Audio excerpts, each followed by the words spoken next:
যেই ব্যক্তির দিনদারি বেশি তার জীবনে পরীক্ষাও, আল্লাহ যারে পছন্দ করে বেশি তার জীবনে পরীক্ষাও। নমরুদ বললে, ইব্রাহিম ঈমান ছেড়ে দাও, তাহলে জানে বেঁচে যাবা, নাইলে আগুনে ফেলবো। সাইয়েদনা ইব্রাহিমের এক কথা, জীবন যাবে কিন্তু ঈমান যাবে। নমরুদ বলে, ঈমান ছেড়ে দাও, তা না হলে আগুনে ফেলবো। সাইয়েদনা ইব্রাহিম বলে, জীবন যাবে কিন্তু ঈমান যাবে। তার মানে আগুনের পরীক্ষায় পাস। চিল্লায় বলেন, আগুনের পরীক্ষায়। পরীক্ষা নাম্বার 2, একটার পর একটা পরীক্ষা নিতে আল্লাহ শুরু করলেন। আল্লাহ বললেন, ইব্রাহিম যাও, কলিজার টুকরা সন্তানকে আর হাজারকে মক্কার ধুধু প্রান্তরে ফেলে দিয়ে আস।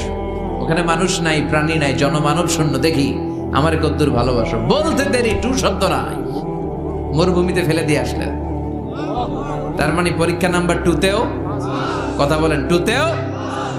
পরীক্ষা নাম্বার 3, আল্লাহ বললেন, ইব্রাহিম দেখি তোমার হৃদয়